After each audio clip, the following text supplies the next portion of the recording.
சில நாட்களுக்கு முன்னால் எனக்கு தெரிந்த நண்பரினுடைய நண்பர், அவர் வந்து ஒரு நிறுவனத்தில் ஒரு உயர் பதவியில் இருக்கார். ஆக்சுவலாக ஒரு இன்ஜினியர், நல்ல சீனியர் பொசிஷனில், லைக் ஒரு technical manager, deputy technical manager அந்த லெவலில் வேலை செஞ்சிட்ருக்காரு ஒரு சிறந்த பன்னாட்டு நிறுவனத்தில்.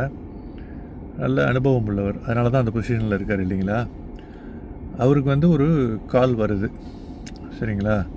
அந்த கால் வந்து என்ன சொல்கிறாங்கன்னா, இந்த மாதிரி அமீரகத்தில் இங்கே உள்ள போலீஸ், அந்த சிஐடி போலீஸ்லேருந்து கால் பண்ணுறோம். உங்களுக்கு வந்து உங்களுடைய ஐடென்டிட்டியை வெரிஃபை பண்ணுறதுக்காக, உங்களுடைய அடையாளத்தை ஊர்ஜிதப்படுத்துவதற்காக ஒரு ப்ராசஸ் நடக்குது. அதனால் உங்கள் மொபைலுக்கு இப்போ ஒரு ஓடிபின்னு சொல்லுவாங்க இல்லைங்களா, ஒன் டைம் பாஸ் கோடு, அது மாதிரி ஒரு அந்த பாஸ்கோடு ஒன்று வந்திருக்கும், அதை உடனே கொடுங்க அப்படின்னு சொல்கிறாங்க.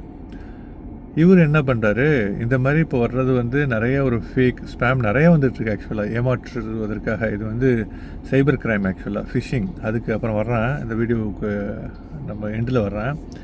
இவர் பதட்டத்தில் இது வரைக்கும் அந்த மாதிரி கால் அவருக்கு வந்ததில்லை, அதை பற்றி ஓவரால் அவருக்கு ஒரு ஐடியாவும் இல்லை.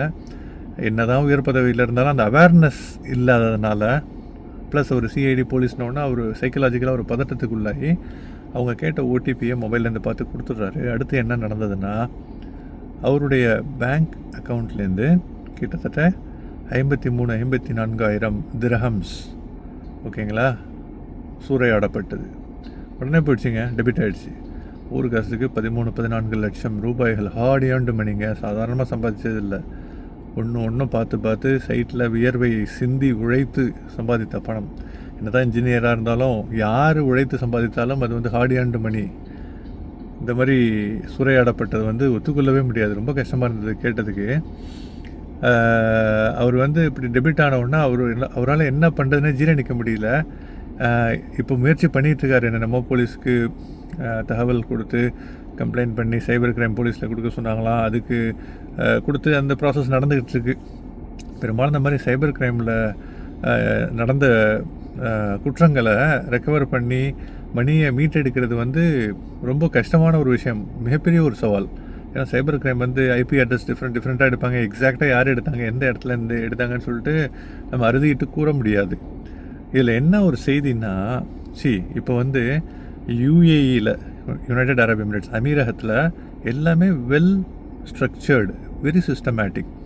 ஈவன் போலீஸ் நம்மள்கிட்ட வந்து ஒரு விஷயத்தை நம்ம குற்றம் செஞ்சுருக்கோன்னு ஒரு அலிகேஷன் கம்ப்ளைண்ட் பண்ணி விசாரிக்கிறா இருந்தால் கூட அவங்க வந்து டைரெக்டாக வந்து உங்களை அழைச்சிட்டு போவாங்க. இல்லாட்டி உங்கள் ஃபோன்லேருந்து லேண்ட்லைன் நம்பர் வரும், ஓகேங்களா. யாருமே மொபைல்லேருந்து கூப்பிட மாட்டாங்க. ஓகே, சின்ன விஷயங்கள் நம்ம வந்து ரொம்ப நுணுக்கமாக பார்க்கணுங்க. இந்த மாதிரி விஷயங்களில் நிறைய பேர் வந்து இமெயிலில் வந்து துபாய் இல்லை ஏதாவது ஒரு போலீஸ்னு போட்டிருப்பாங்க. ஆனால் உள்ளுக்குள்ளார டொமைனில் பார்த்தீங்கன்னா அது ஒரு தேர்ட் பார்ட்டி அன்னோன் டொமைனாக இருக்கும்.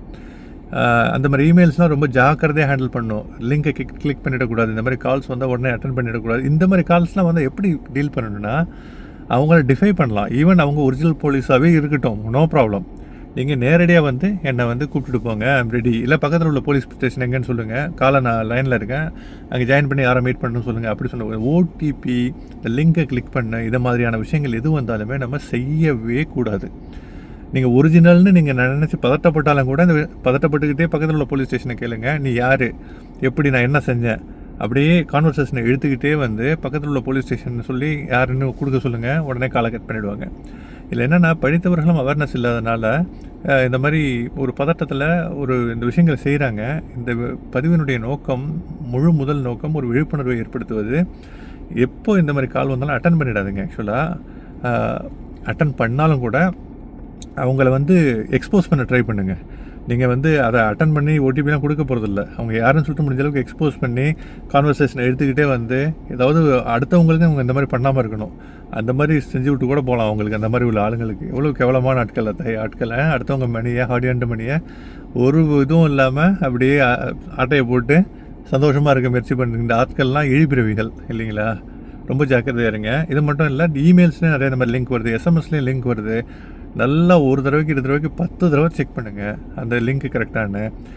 உடனே முடிவு எடுக்காதுங்க. எனக்குலாம் வந்து எமிரேட்ஸ் போஸ்ட்லேருந்து உங்களுக்கு ஒரு கொரியர் வந்திருக்கு, கிளிக் பண்ணுங்கள். நான் எங்கடா கொரியரே நான் எதிர்பார்க்கலையே, ஏன் வருதுன்னு உள்ளார போய் பார்த்தா வெளியில் எமிரேட்ஸ் போஸ்ட் இருக்குது, டொமைன் வந்து தேர்ட் பார்ட்டியா.